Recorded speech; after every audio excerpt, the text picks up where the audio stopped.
오늘 하나님 말씀은 로마서 7장 22절에서 24절에 있는 말씀을 함께 보도록 하겠습니다. 제가 받들어 읽어드리겠습니다. 내가 속사람을 따라 하나님의 법을 즐거워하나 내 지체들 속에 있는 또 하나님의 법이 하나의 법이 내 생각의 법과 싸워 나를 내 지체들 속에 있는 죄의 법에게로 사로잡아 오는 것을 보는도다. 오 나는 비참한 사람이로다. 누가 이 사망의 몸에서 나를 구해낼 것인가. 잠깐 말씀을 해서 기도드리겠습니다. 영원한 생명을 허락해 주시고 또 다시 오실 주님을 기다리면서 영원히 주님과 함께 살 수 있는 산 소망을 주신 주님, 오늘도 저희들이 영과 진리로 아버지 앞에 나와서 경배를 드리고 또 입술로 주님을 찬양 드리면서 또 저희들이 말씀 안에서 다시 한번 결단하고 또 주님 앞에 헌신하고자 하는 각오를 가지려고 할 때 주님 지친 마음을 위로해 주시고 또 두렵고 불안한 마음을 다 떨쳐버리고 모든 근심과 걱정을 염려를 다 주님께 맡기고 오직 주님의 종으로 일꾼으로 주님의 명령에 순종할 뿐만 아니라 주님 맡겨주신 일들을 잘 감당해 가다가 주님 오시는 날 잘했다고 칭찬 들을 수 있는 저희들의 삶이 되도록 도와주시옵소서. 오늘도 말씀을 통해서 다시 한번 저희들이 이 세상에 살아가는 동안 어떤 마음가짐으로 어떤 자세로 살아가야 될지 다시 한번 깊이 생각하는 시간이 되기를 간절히 원합니다. 우리를 지극히 사랑하시는 주 예수 그리스도의 이름으로 기도드렸습니다. 하루아침에 모든 권력을 다 잃고 감옥에 가 있는 그런 사람들의 심정이 어떨까요? 참 비참할 것 같아요. 부도가 나서 그동안 이룬 어떤 사업이 한순간에 다 무너져 내렸어요. 그런 경영하는 사람들의 마음도 정말 비참할 것 같습니다. 하늘 높은 줄 모르는 인기를 가지고 어느 곳에 가든지 사람들 앞에 환호성 속에 살아가던 그런 연예인들, 스포츠인들 하루아침에 인기가 곤두박질 쳐져서 사람들의 비난의 대상이 되고 손가락질을 받는다면 얼마나 비참하겠어요. 많은 사람들이 살면서 한 번쯤은 비참한 자신의 모습을 경험하기도 하고 또 그런 상황을 통해서 낙담하거나 좌절하고 실족하는 사람들이 있는가 하면 다시 새롭게 더욱 견고하게 자신의 삶을 지켜가는 그런 사람들도 분명 있을 것입니다. 오늘 본문에서 사도 바울은 주님을 만난 이후에 자신의 속마음을 털어놓고 있는데 그 내용 가운데 하나가 스스로를 비참한 사람이라고 표현을 하고 있다는 것이죠. 왜냐하면 자신이 하고자 하는 마음 속에 두 법이 지금 싸우고 있기 때문에 여러 가지 갈등과 방황하는 그런 자신의 모습을 보면서 스스로를 그렇게 표현하고 있는 거죠. 여러분들은 어떨 때 비참하다는 생각이 들었습니다. 또 지금까지 살아오면서 정말 비참했던 적이 있는 것인가 한 번쯤 생각을 해보셨으면 좋겠어요. 구원받은 이후에도 마찬가지죠. 여전히 우리 안에는 타락한 옛 성품이 남아있기 때문에 우리가 육신적인 세상적인 그런 삶을 살고자 한다면 우리가 망설이고 갈등하고 방황할 수밖에 없게 되겠죠. 그럴 때 자신 안을 자세히 들여다보면 정말 비참할 겁니다. 이러지도 저러지도 못하는, 이럴 수도 저럴 수도 없는 자신의 상황. 하지만 우리가 하나님의 말씀을 통해서 또 믿음을 통해서 기도를 통해서 이런 어려움과 문제들을 잘 극복하고 성장하게 되면 이런 것들이 하나씩 둘씩 줄어들게 되죠. 왜? 우선순위가 분명해지기 때문에 그렇습니다. 또 우리가 뭔가를 판단하고 결정하고 실행함에 있어서 이제 좀 단순해지는 거예요. 그래서 하나님의 원칙에 따라, 하나님의 말씀에 따라서 우리가 판단하고 결정하고 실행하다 보니까 그렇게 많이 고민하고 갈등하고 방황할 이유가 없게 되는 거죠. 아무리 훌륭한 사람, 성공한 사람, 아무리 대단한 사람이라 할지라도 모든 일을 다 잘하지 못하죠. 분명 잘하는 것이 있으면 못하는 게 있고, 또 실수할 때도 있고, 뭔가 잘못해서 그것으로 인해서 손해를 보거나 어려움을 겪을 수도 있는 것이죠. 따라서 저와 여러분이 살아가면서 다양한 문제와 또 일과 어려움 가운데서 갈등하고 방황하고 이럴 때 우리는 한 번쯤 자신을 돌아보고, 내가 하나님의 자녀라면, 하나님의 일꾼이라면, 하나님의 종이라면 어떻게 살아야 될 것인가를 분명하게 제시하게 된다면 더 이상 갈등하거나 방황하지 않고 오히려 그 안에서 마음에 결단하고 실행하는 데 있어서 쉽게 모든 것들을 이루어낼 수가 있을 것입니다. 하지만 남들을 흉내내고 그런 것처럼 그럴듯하게 살아가려고 하는 사람들은 스스로가 비참해질 수밖에 없는 거예요. 보여지는 나와 실제의 나가 다르기 때문에, 또 사람들에게 인정받고 싶은 나와 현실적인 나는 다르기 때문에 비참하다고 느껴질 수도 있을 것입니다. 저와 여러분이 세상에서 비참한 삶을 살지 않으려면 우리가 늘 스스로를 어떻게 살아야 하는지를 반드시 점검할 필요가 있을 것입니다. 자, 오늘 설교 제목은 그리스도인들이 비참하게 되는 이유입니다. 왜 그리스도인들이 비참하게 되는가? 사도 바울이 육신적인 고린도 교회에 편지하면서 내린 결론이 15장에 있는데, 만일 그리스도 안에서 우리가 바라는 것이 오직 이생뿐이라면 우리는 모든 사람 가운데 가장 비참한 사람이다. 어떤 사람이 가장 비참한 사람이냐 하니까 구원받은 이후에도 세상에서 세상 사람들처럼 세상에 있는 것에 마음을 빼앗긴 채 살아가는 사람이 가장 비참한 사람이라고 이렇게 결론을 지어놓고 있다는 거예요. 다시 말해서 하나님을 모른다면, 또 구원받은 사실이 없다면 아무리 성공하고 부자가 되고 권력을 얻었다 할지라도 그들에게 주어진 모든 삶은 다 썩어질 것들이, 헛된 소망이 될 수밖에 없기 때문에 우리가 영적인 눈으로 바라본다면 그들의 삶이 참으로 비참하다라는 생각이 들 수밖에 없는 것입니다. 많은 걸 가졌든, 많은 일을 했든, 성공했든, 인기를 얻었든 간에 마찬가지로 이 세상에서 가지고 갈 수 있는 것은 아무것도 없다는 거예요. 따라 저와 여러분이 비참한 삶이 되지 않기 위해서는 잠깐 모여다 사라지는 안개와 같은 이 세상에서 정말 세상에 있는 것들도 사랑하지 않고 하나님과 원수가 되려고 하는 그런 모든 세상의 유혹을 뿌리치고 살아가기 위해서 우리는 하나님이 원하시고 기뻐하시는 뜻이 무엇인지, 하나님의 계획이 무엇인지 정확하게 알아야 되는 거죠. 하나님께서는 분명 저와 여러분에게 선한 뜻도 가지고 계시지만 기뻐하시는 뜻도 가지고 계시죠. 하지만 더 중요한 것은 온전한 뜻이 분명 있으시다라는 거죠.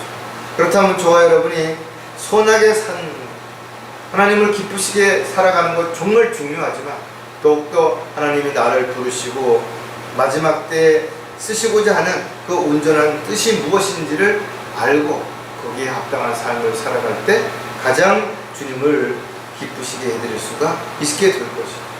하지만 안타깝게도 오늘 우리가 살고 있는 이 마지막 시대에 수많은 사람들이 교회를 다니고 하나님을 믿고 사랑한다라고 그렇게 말한다라는 거죠.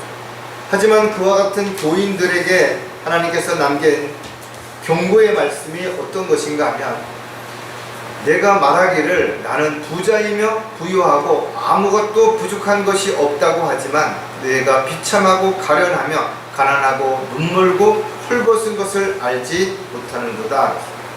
하나님의 뜻과 계획에서 벗어나서 자신의 유익과 영광을 위해 살아가는 수많은 교인들은, 종교인들은 하나님 보시기에 참으로 비참하다라는 거예요.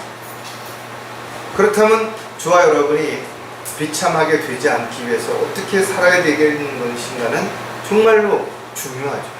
그것을 우리가 다시 한번 생각해보는 그런 시간을 가지려고 합니다. 자, 그리스도인들이 비참한 사람이 되는 첫 번째 이유가 무엇인가 하면 언행을 조심하지 않기 때문이랍니다. 요즘 청문회에 나와 있는 많은 사람들이 이런저런 이유로 인해서 낙마하는 이유가, 자진 사퇴하는 이유가 뭔가 하면 자기가 한때 했던 말이라든지 행동이라든지 그런 것들이 사람들에게 입방아에 올라내리기 때문에 그렇게 되는 거죠. 어제는 아무 일이 없었다 하더라도 오늘 또 앞으로 아무 일도 없을 것이라고 누가 보장해 줄 수 있느냐는 거죠. 지금까지는 그들이 잘 먹고 잘 살아왔죠. 갑질하고 자신의 유익을 위해서 논문을 어떻게 베껴 쓰기도 하고, 그런데 어느 순간에 자신의 모든 잘못들이 낱낱이 드러났다라는 거죠. 그래서 비난의 대상이 되고 손가락질을 받게 되고 지금 가지고 있는 그 자리마저도 위치하게 되어버린 거죠. 욕심 때문에 그렇게 되는 것입니다. 그뿐만 아니라 뉴스를 보면 말과 행동 한 번 잘못으로 인해서 모든 부와 권력, 명예, 인기가 한순간에 곤두박질 쳐지는 경우도 있죠. 유명한 연예인이 어떤 실수 하나로 인해 가지고 하루아침에 팬들에게 비난을 받게 되고 한순간에 모든 걸 다 잃게 되죠. 그동안 쌓아놓았던 것들이 물거품처럼 사라지게 된다. 그때 얼마나 비참하겠는 것인가요? 저와 여러분도 마찬가지로 구원을 받았다 할지라도 늘 말만 앞서고 행동이 따라주지 않는다면, 자신이 한 행동에 책임을 지지 못한다면, 또 자신의 과오가 분명하게 드러났고 실수가 반복되는데도 그런 것들을 고치려고 하지 않는다면 언젠가는 우리도 비참한 삶이 될 수밖에 없다는 거죠. 또 아무리 말은 그럴듯하게 하고 사람들 앞에서 위선적으로 사람들을 속일지라도 그의 성품이 드러나게 된다면 그것으로 인해서 한순간에 모든 것들이 무너져 내릴 수도 있다는 거예요. 따라서 그리스도인들의 삶에 있어서 가장 조심해야 될 부분이 자신이 하는 말이라는 것, 또 행동이라는 것이죠.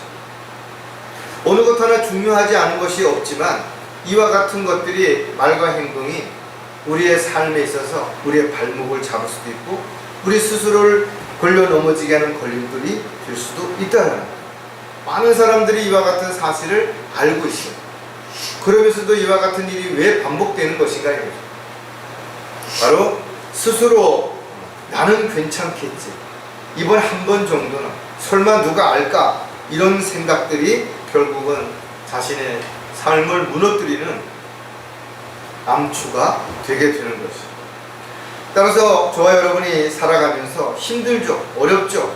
그래도 자신이 한 말이나 행동에는 반드시 책임을 질 줄 아는 그리스도인으로서 부끄럽지 않는 삶을 살아갈 수 있도록 그렇게 하지 않는다면 어느 한순간에 스스로 비참한 사람이라고 고백할 수밖에 없는 그런 입장과 판단이 될 수도 있다는 거죠.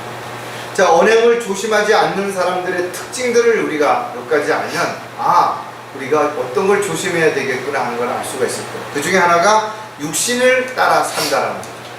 그러니까 그의 삶을 자세히 보면 영적으로 성령을 따라서 살아가는 것이 아니라 육신을 따라 살아가는 것입니다.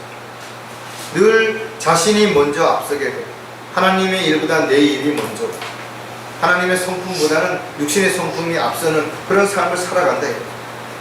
저와 여러분이 예수 그리스도를 믿음으로 인해서 새로운 피조물이 되었죠. 영이 거듭나고 혼이 구원받았다 이거예요. 하지만 여전히 우리 안에는 타락한 옛 성품이 남아있는 것입니다. 이 죄된 성품이 언제든 때가 되면, 상황이 거기에 맞게 되면 그것이 드러나게 된다는 거예요.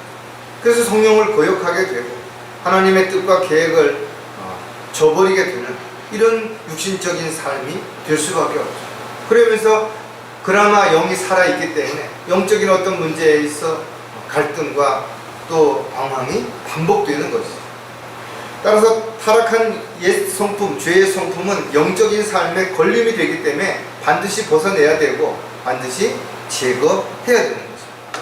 로마서 8장 6절에 육신적으로 생각하는 것은 사망이라 영적으로 생각하는 것은 생명과 화평이니라 했습니다. 육신적인 성품과 새 성품은 서로 반목하여서 서로를 못하게 만드는 것이죠. 따라서 그리스도인들은 반드시 구원받은 이후에 크든 작든 간에 영적인 열매, 간증의 열매가 맺어져야 되는데, 육신을 따라 살게 된다면, 육신적인 것들을 생각하게 된다면 성령의 열매가 아닌 육신적인 열매만 잔뜩 열리게 되는 것이죠. 그래서 그에게서는 영적인 어떤 열매보다는 육신적인 열매, 즉 세상적으로는 인정을 받고 대접을 받고 훌륭하다고 소리를 들을지 모르지만, 영적인 면에서 보면 비폐하고 아무런 열매도 없는, 참으로 배교하고 타락한 그런 그리스도인이 될 수밖에 없다는 것. 따라서 저와 여러분이 하나님의 말씀을 통해서 육신을 날마다 죽은 것으로 여기고 십자가의 정욕을 못 받고 우리가 오직 주님을 위해서 자신을 온전히 내어드릴 때, 우리는 육신을 따라 살지 아니하고 성령을 따라 살아가게 되는 거죠. 성령을 따라 살아갈 때 우리가 진리 안에서 편하게 되게 될 것이죠. 자, 언행을 조심하지 않는 그리스도인들의 또 다른 특징이 뭔가 하면 상대에게 상처를 준다라는 거죠. 어떤 사람은 알면서도 습관적으로 말과 행동이라든지 이런 것들이 상대에게 상처를 줄 수도 있어요. 어떤 사람은 자기가 상처를 주는지조차도 모른 채 상대에게 상처를 주는 자로, 오히려 잘해준다고 또 배려한다고 뭔가 생각한다고 하는 행동이나 말들이 옳지 못하면 오히려 그것이 상대방에게 부담을 주거나 상처를 줄 수도 있다는 거예요. 모든 피조물이 다 마찬가지겠지만 나름대로 훌륭한 능력을 가지고 있어요. 새 한 마리, 곤충 하나, 벌레 한 마리도 그 어려운 상황을 헤쳐나가고 먹이를 찾고 어려운 환경에서 살아남는 것은 대단한 능력이 있는 것이죠.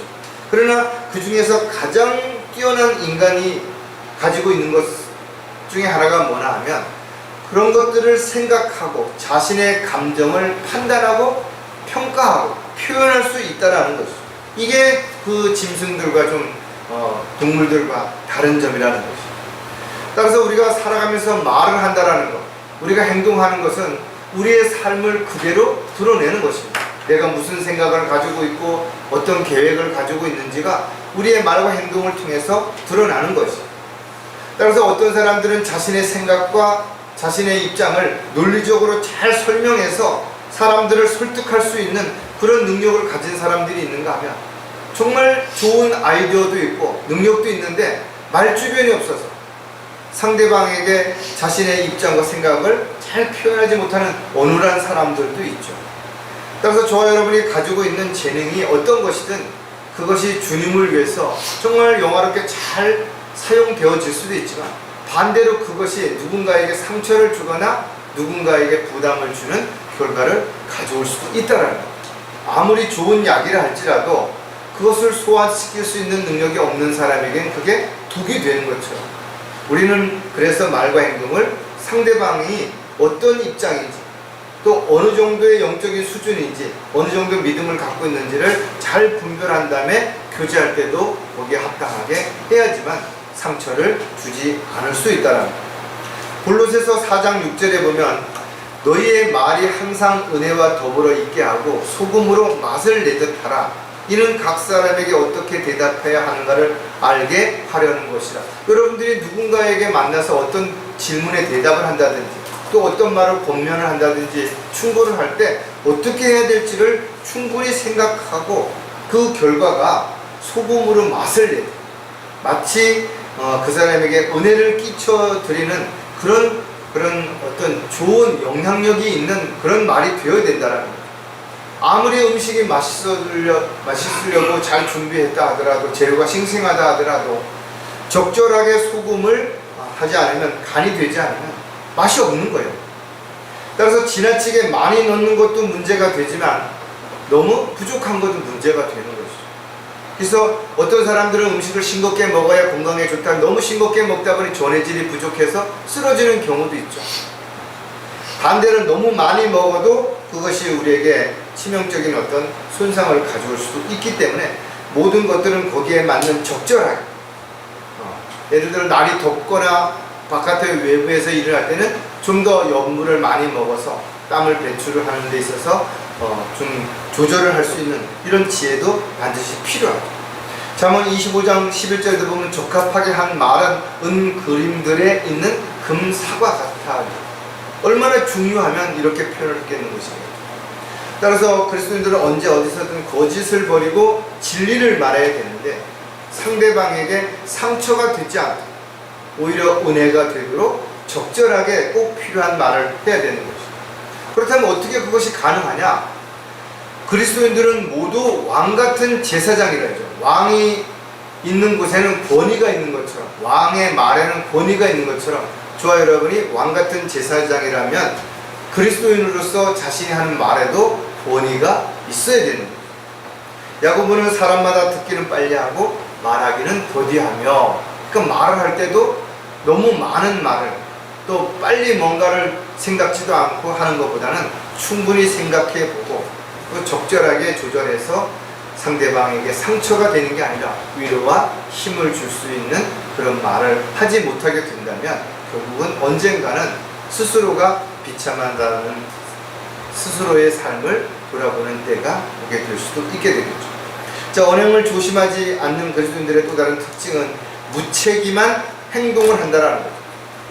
그리스도인들은 반드시 자기가 한 행동에 대해서 책임을 져야 되는 거예요. 왜? 심은 대로 거두는 것이 하나님의 원칙이기 때문에 내가 잘했다면 또 상받을 유업을 받을 만한 일을 했다면 반드시 이 세상에서는 누구도 몰라줘도 주님 앞에 갔을 땐 보상을 받게 되죠.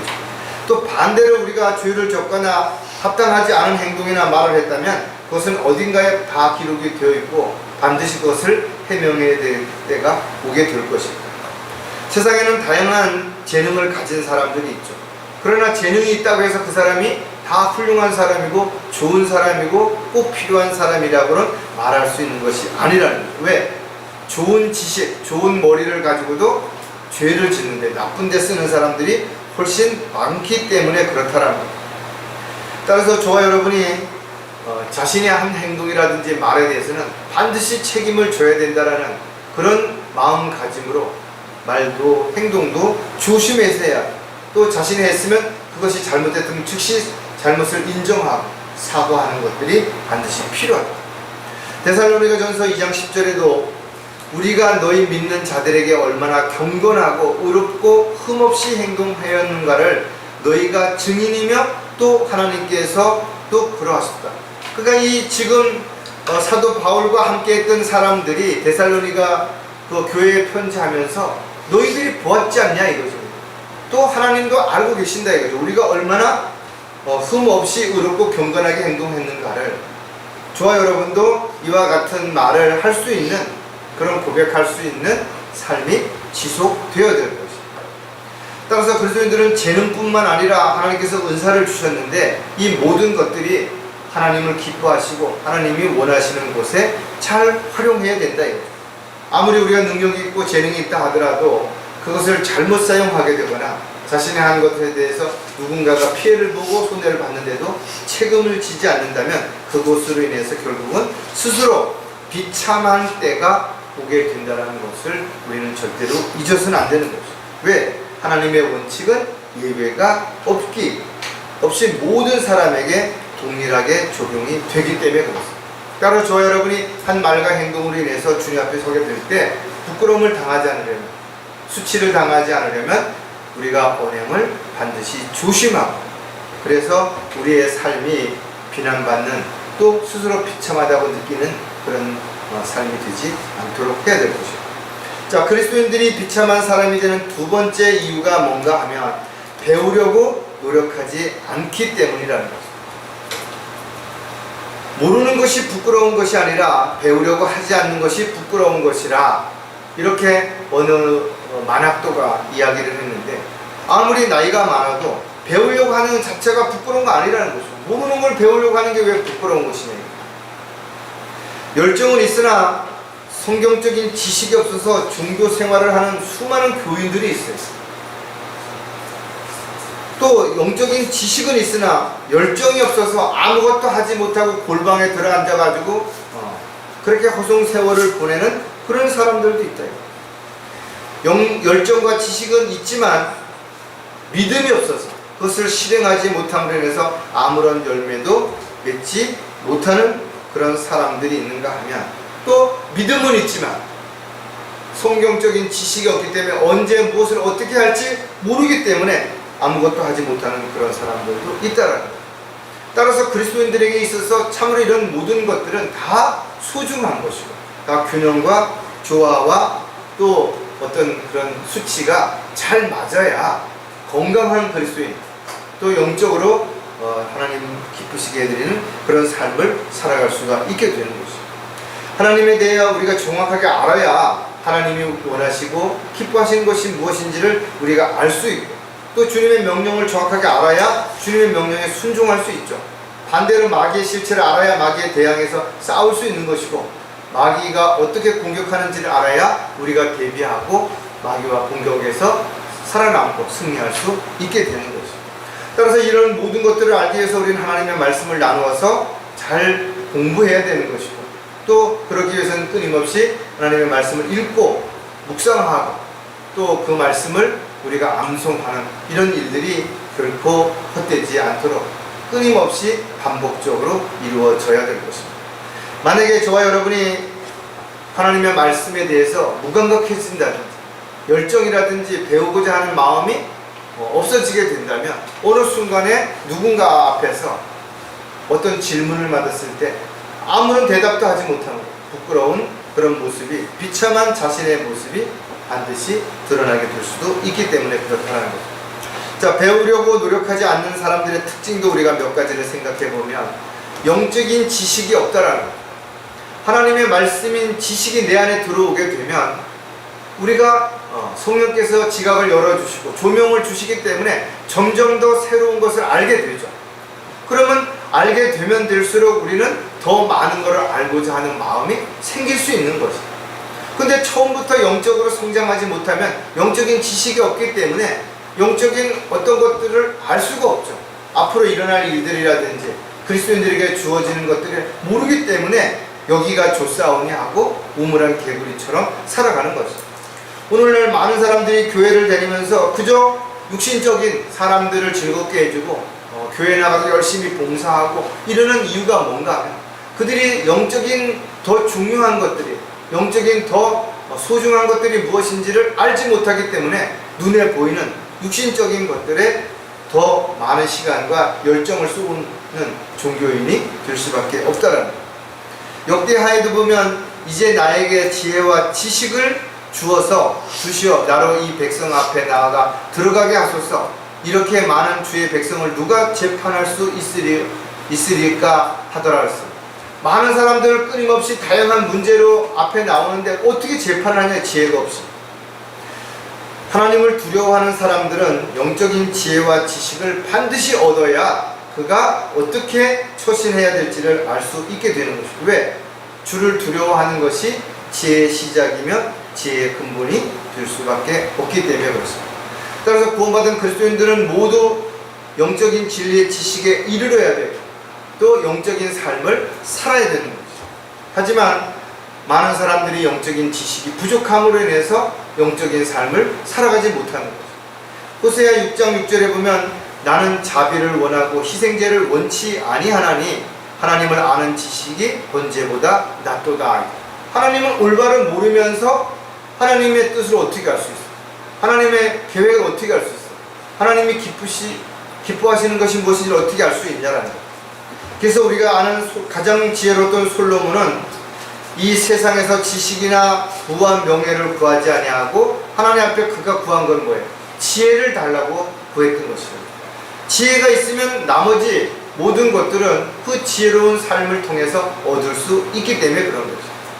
베드로 역시 은혜와 우리 주요 구주신 예수 그리스도를 아는 지식 안에서 자라라 이렇게 권면하고 있죠.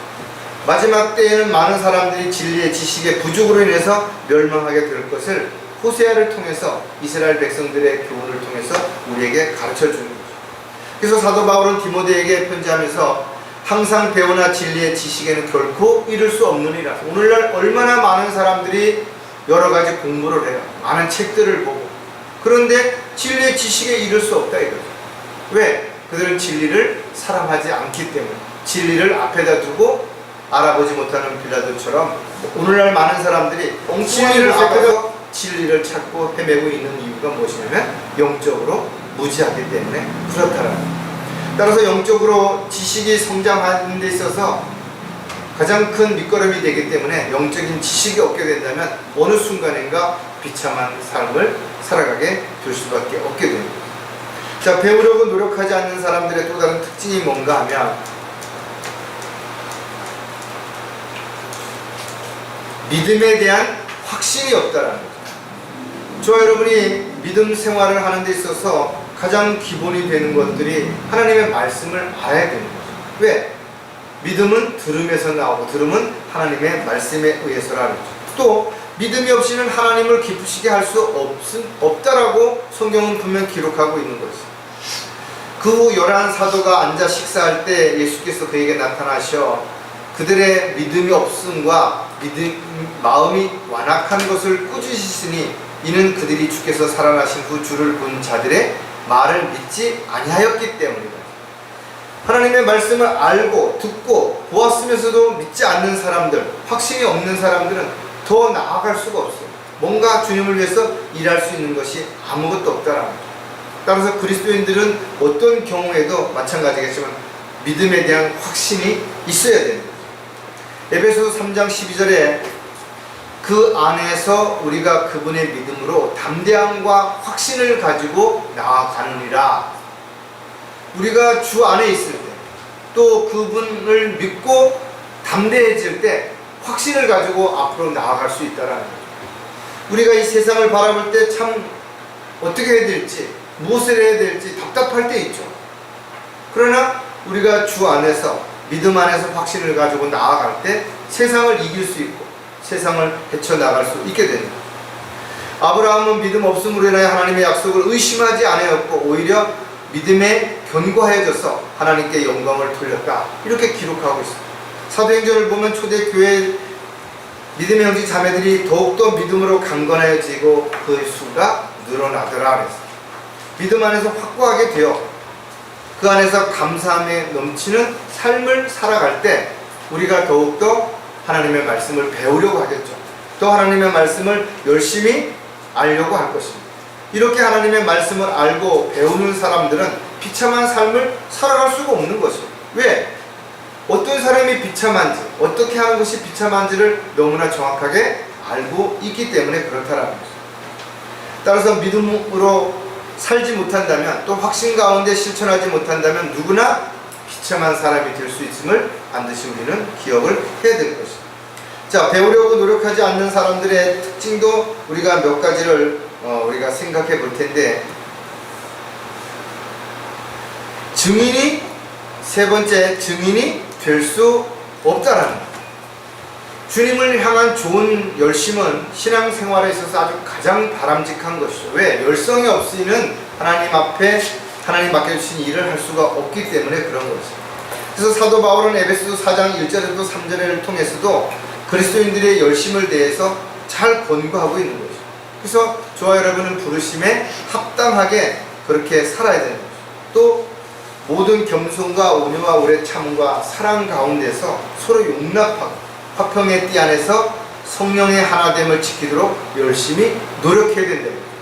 이렇게 하지 않는 사람들은 주님의 증인으로서 복음을 전파하고 진리를 증거하는 그런 삶을 살아갈 수가 없는 것이죠. 우리에게 주어진 가장 중요한 일 가운데 하나가 바로 복음을 전파하는 일인데 왜 그것을 하지 못하는 것인가? 우리가 어떻게 해야 하나님을 기쁘시게 해드리는지, 하나님께서 모든 사람들이 구원받기를 원하시는 것을 우리가 어떻게 하면 이루어 드릴 수 있는지를 우리가 알지 못한다면 증인이 될 수가 없겠죠. 그래서 저와 여러분이 증인된 삶을 살아가기 위해서는 철저하게 보고 들은 것을 확실하게 말할 수 있어야 됩니다. 사도행전 18장 5절에 보면 실라와 디모데가 마케도니아에 왔을 때 바울은 영 안에서 매임을 받아 유대인들에게 예수가 그리스도이심을 열심히 증거하더라. 우리가 성령으로 충만할 때, 내 안에 성령께서 나를 주관하실 때 우리가 담대하게 나가서 복음을 전파하고 예수 그리스도를 증거할 수 있는 증인된 삶을 살아갈 수 있게 되는 것입니다. 하지만 우리가 육신적이 되고 또 세상적인 그리스도인이 되게 된다면 우리는 이와 같이 성령이 충만한 가운데서 복음을 전파하는 일은 불가능해진다는 거죠. 따라서 신실한 그리스도인들의 열정은 많은 사람들을 분발케 하고 도전을 주게 되죠. 또 증인된 그런 모습들이 우리에게도 자극제가 돼서 우리도 열심히 증인된 삶을 자신에게 맡겨진 직분에 합당한 삶을 살려고 열심히 노력을 하게 되는 것이죠. 따라서 저와 여러분이 예수 그리스도의 증인이라면 증인된 삶이 아니라 나의 원하고 기뻐하는 삶을 살아가게 된다면 결국은 스스로 비참한 사람임을 알게 되는 그런 시점이 올 수도 있게 된다는 거죠. 자, 마지막으로 그리스도인들이 비참한 사람이 되는 이유가 무엇인가 하면 사랑을 실천하지 않기 때문이라는 거죠. 분명 저와 여러분은 예수 그리스도의 사랑을 받았고 그리고 그 사랑으로 인해서 하나님의 자녀가 되었습니다. 또 우리는 그 자녀로서 우리에게 많은 특권을 부여받게 되고 앞으로 또 놀라운 일들이 우리에게 주어지게 될 것입니다. 그렇다면 우리가 이 세상을 살아가는 동안 어떻게 살아야 되느냐? 성경은 우리에게 그 사랑을 실천하라는 거죠. 어떻게 실천해야 되는 것인가는 예수님께서 제자들에게 가르쳐 주신 것처럼 내가 너희를 사랑한 것 같이 너희도 그렇게 사랑하라. 사도 바울도 우리에게 마지막 때가 가까이 올수록 서로 뜨겁게 사랑하라는 것입니다. 우리가 정말 순전한 그런 사랑이 온전하게 이루어지지 못하게 된다면 우리가 하는 모든 것들이 하나님께 영광을 돌릴 수도 없을 뿐만 아니라 사람들을 변화시키게 할 수도 없게 되는 것입니다. 따라서 많은 사람들은 가진 것이 없어서 사랑할 수 없다라고 말하는 사람들도 있다. 어떤 사람들은 많이 가졌으면서도 실천할 용기가 또 그런 마음이 없어서 실천하지 못하는 사람들도 있다고 이야기하는 거죠. 섬기려고 하는 마음은 있지만 그런데 내 안에 하나님의 사랑이 없기 때문에 또 하나님의 사랑은 있지만 내가 육신적인 정욕에 빠져서 그 사랑을 실천하지 못할 때도 열매가 없는 것이죠. 사랑도 있고 섬길 줄도 알지만 온전히 자신을 하나님 앞에 헌신하지 않는다면 누구도 그 사랑을 실천하는 열매 맺는 삶이 지속될 수 없다. 따라서 그리스도인의 신앙생활 속에서 섬김, 헌신, 사랑 이런 것들은 그 균형이 깨어지는 순간 우리는 결과적으로는 비난을 받게 되고 욕을 먹게 되고 손가락질을 받게 되고 스스로 비참하다고 느낄 수밖에 없는 결과를 가져올 수밖에 없게 됩니다. 따라서 하나님의 사랑은 누가 실천할 수 있느냐? 하나님의 사랑을 받은 사람만 실천할 수 있다. 또 하나님의 사랑을 받았다 할지라도 자신을 부인하고 십자가를 지는 사람에게만 이 사랑을 실천할 수 있는 기회가 주어지는 것입니다. 육신적이고 세상적인 그리스도인들은 알고 있어도 가지고 있어도 사랑을 실천하기보다는 오히려 세상적이고 육신적인 그런 사랑을 원하기 때문에 비참한 삶을 살 수밖에 없게 되는 거죠. 자, 사랑을 실천하지 않는 그리스도인들의 또 다른 특징들을 우리가 몇 개 살펴보면 겸손해지지 못한다라는 거예요. 섬김은 자신을 낮추고 자신의 모든 것을 다 부인하고 또 포기하지 않는 한 결코 쉽지 않죠. 그래서 상대보다 자신을 높이려고 하는 마음, 교만한 마음이 있는 사람은 절대로 섬길 수가 없는 것이죠. 예수님께서도 섬김을 받으러 온 것이 아니요 섬기러 왔고 또 많은 사람들을 위하여 자기 생명을 몸값으로 주려고 온 것이라. 주님이 우리에게 자신의 생명을 내어주고 또 우리를 위해서 지금도 끊임없는 사랑을 베풀어 주시고 있다. 그것을 우리가 잃어버리는 순간 우리는 겸손해지지 못하게 됩니다. 내가 뭘 했고 내가 잘나서 내가 능력이 있어 내가 열심히 뭘 해서 어떻게 했다라고 자기를 사랑하게 되고 자기를 내세우게 된다.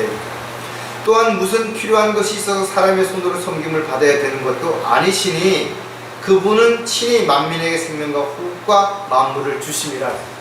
우리가 하나님을 섬기는 것은 섬김을 하나님께서 우리에게 받기 위해서 뭔가 우리에게 억지로 그렇게 하시지 않는다. 뭔가 부족해서 그걸 우리에게 요구하시는 게 아니라는 거죠. 우리가 섬기면 섬길수록 우리가 하늘의 유업을 쌓아놓는 것입니다. 우리가 베풀면 베풀수록 자신을 낮추고 상대를 높이고 우리가 스스로를 부인하는 삶을 살아갈 때, 때가 되면 주님께서 우리를 반드시 높여주시는 때가 올 것이기 때문에 우리에게 섬기는 삶을 살라고 그렇게 말씀하시는 것임을 우리가 분명히 알아야 되겠죠. 따라서 베드로전서 4장 11절에도 만일 누가 말하려거든 하나님의 말씀처럼 말하고, 또 누가 섬기려거든 하나님께서 공급하시는 능력으로 하는 것처럼 하라. 이는 모든 일에 예수 그리스도로 말미암아 하나님께서 영광을 받으시게 하려 함이니 그분께 찬양과 권세가 영원토록 있느니라. 우리가 어떤 사람에게 뭔가를 섬길 때 하나님께서 공급하시는 능력으로 하는 것처럼 하라는 거죠. 그러니까 내가 물질을 베풀든 시간을 베풀든 또 다른 어떤 거를 베풀더라도 그것이 내가 하는 것이 아니라 하나님의 능력 가운데서 하는 것처럼 하나님의 영광을 위해서 그렇게 하라는 거죠. 따라서 어떤 상황에서든 우리가 섬기려고 할 때 하나님께서는 반드시 그 섬김에 대한 대가로 보상해 주시고 때가 되면 높여주실 것을 우리에게 약속하신 것이죠. 따라서 그리스도인들의 섬김은 곧 주님의 영광을 드러내는 것이고, 또 우리가 주님을 위해서 자신을 낮추고 주님께 영광을 돌려드린다면 반드시 거기에 대한 보상과 또 우리를 높여주시는 때가 올 것임을 우리가 잊지 않을 때 우리는 올바른 신앙생활을 할 수가 있게 되겠죠. 하지만 우리가 겸손해지지 못하고 교만해지게 된다면 결국은 비참한 삶이 될 수밖에 없게 된다. 자, 사랑을 실천하지 않는 또 다른 그리스도의 특징은 기쁨으로 일하지 못한다. 뭔가 하긴 열심히 하는 거예요. 누군가 흉내를 내고 위선적인 삶을 통해서 사람들을 속일 수는 있지만, 그러나 그것이 기쁨으로 하지는 못하는 것이기 때문에 금방 드러나게 되죠. 또 누군가가 그것을 알게 되는 것이죠. 따라서 헌신한다라는 것은 자신의 모든 것을 하나님께 드리는 것을 의미하는 것이죠. 마땅히 자신을 들여서 주님의 도구로, 일꾼으로 쓰시도록 그렇게 하는 것이 헌신이라는 것이죠. 따라서 하나님의 피로 사신 성전된 자신의 몸을 하나님의 영광을 위해서 드리는 데 있어서 절대로 인색해서는 안 되겠죠. 그래서 고린도 후서에서는 그가 모든 사람을 위하여 죽으신 것은 산 자들이 이제부터는 더 이상 자신들을 위하여 살지 않고 자기들을 위하여 죽었다가 다시 살아나신 그분을 위하여 살게 하려는 것이라. 자기 자신을 위해서 살려고 하는 것이 아니라 주님을 위해서 살고자 할 때, 그래서 주님을 위해서 일할 때 기쁨으로, 감사함으로 그렇게 일을 할 수가 있다라는 거예요. 하지만 기쁨으로 하지 않고 뭔가 억지로 마지못해서 뭔가를 한다면 그 일은 지속되기도 어려울 뿐만 아니라 그로 인해서 아름다운 열매가 맺어지기도 어렵다. 자, 로마서 6장 6절에 우리가 이것을 아나니 곧 우리 옛사람이 그와 함께 십자가에 못 박힌 것은 죄의 몸을 멸하여 더 이상 우리가 죄에게 종노릇하지 않게 하기 위함이라 하였습니다. 십자가에 못 박혀 있어야 할 우리의 육신의 정욕이 살아있다면 헌신할 수가 없죠. 왜? 자기가 자꾸 드러나기 때문에.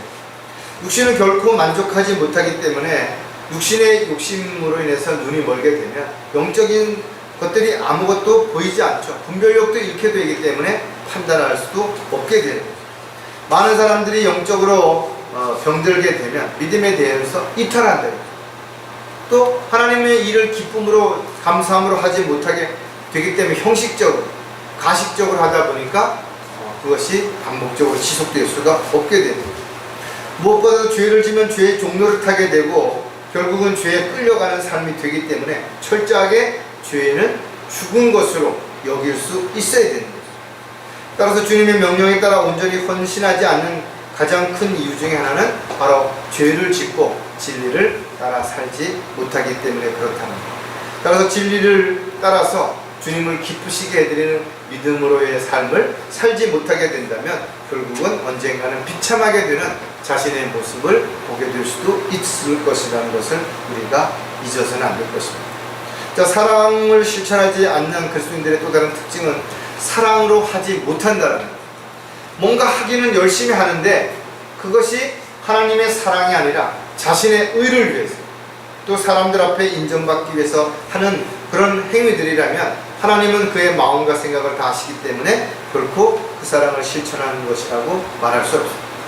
성경에서 사랑의 힘이야말로 가장 위대한 것임을 우리에게 가르쳐 주죠. 믿음, 소망 다 중요하지만 그 중에 사랑이 가장 위대하다고. 그래서 고린도 13장에서 여러 가지 내용들이 언급되고 있지만 만약에 하나님의 사랑이 없다면 이 모든 것들이 아무것도 아니라는 거예요. 따라서 모든 그리스도인들은 하나님의 사랑을 알았고 받았다면 그 사랑을 반드시 실천해야 되는데, 그러기 위해서는 성령 안에서 성령을 따라서 충만한 삶이 이루어질 때 가능하다는 거예요. 로마서 12장 9절에서도 사랑에 거짓이 없게 하라. 악을 중화하고 선과 연합하라. 거짓 사랑 얼마든지 있다 이거죠. 이기적인 사랑 얼마든지 있을 수 있죠. 위험한 사랑 얼마든지 있을 수 있다 이거죠. 따라서 그리스도인들은 모든 일을 할 때 하나님의 사랑으로 행해야 되는 것이죠. 그리스도인들이 가진 소망이 부끄럽지 않은 것은 우리에게 주신 성령에 의하여 하나님의 사랑이 우리 마음속에 부어졌기 때문이다. 저와 여러분이 가지고 있는 산소망이 왜 부끄럽지 않은가 하면 하나님의 은혜 가운데 하나님의 사랑이 우리 안에, 우리 마음에 부어졌기 때문에 그런 거죠. 자, 그렇다면 하나님의 사랑을 실천한 사람들이 어떤 사람인가? 성경에 보니까 주의 계명을 지키는 사람입니다. 그러므로 너희는 하나님의 택함을 받은 거룩하고 사랑받는 자로서 자비로운 마음과 친절과 겸손과 온유와 오래 참음으로 옷 입으라. 저와 여러분이 하나님의 계명, 즉 하나님을 사랑하고 이웃을 사랑하는 이런 것들이 우리의 삶을 통해서 이루어질 때 그 사랑이 실천함으로 인해서 아름다운 열매가 맺어지게 되는 것이죠. 하나님의 사랑을 받은 자녀들이라면 하나님을 따르는 자가 돼서 그 사랑을 실천할 때 아름다운 간증의 열매가 맺어지게 될 것이고, 또 이 세상에서 나그네의 순례자처럼 세상의 눈에 보이는 것들이 아니라 하늘에 있는 산 소망을 가지고 얼마든지 사랑을 실천하며 살아갈 수 있게 될 것이다. 하지만 육신적이고 세상적이 되어서 하나님의 사랑을 실천하지 못하게 된다면 결과적으로는 언젠가 비참한 자신의 모습을 보게 될 것이다. 구원받은 이후에 그리스도인들에게 많은 특권이 주어졌고 산 소망이 주어졌음에도 불구하고 왜 비참하게 살아가는가? 왜 배교하고 왜 타락하게 되는가? 그것은 바로 언행을 조심하지 못하기 때문에, 또 하나님의 말씀을 끊임없이 배우려고 하지 않기, 하나님의 사랑을 실천하지 못하고 육신적이고 세상적인 것들의 마음을 빼앗기기 때문에 그렇다는 것을 우리가 다시 한번 생각한다면 우리가 스스로 비참한 사람이라고 고백하지 않도록 정신을 차리고 깨어있는 저와 여러분이 되시기를 주의 이름으로 부탁을 드리겠습니다. 기도하겠습니다. 하나님 아버지, 저희들이 문득 이 세상을 살아가는 동안 많은 것을 갖지 못했고 많은 것을 할 수도 없고 또 많은 능력도 없고 세상에서 대접도 인기도 받지 못할 때 비참하다고 느껴질 때가 있습니다. 하지만 저희들이 얼마나 위대하고 얼마나 소중한 존재인지, 또 얼마나 하나님의 은혜와 사랑 가운데서 살아가고 있는지를 다시 한번 생각해 볼 때 참으로 저희들이 얼마나 감사하고 또 얼마나 기뻐하고 또 얼마나 주님 앞에 헌신된 삶을 살아야 하는지를 다시 한번 깨닫게 되었습니다. 오늘 말씀을 통해서 다시 한번 저희들을 스스로를 돌아보고 비참한 삶을 살아가는 이 세상에 헛된 것에 마음을 두는, 헛된 것에 마음을 빼앗기는 어리석은 삶이 되지 않도록 도와주시옵소서. 다시 오실 우리 주 예수 그리스도의 이름으로 기도드렸습니다.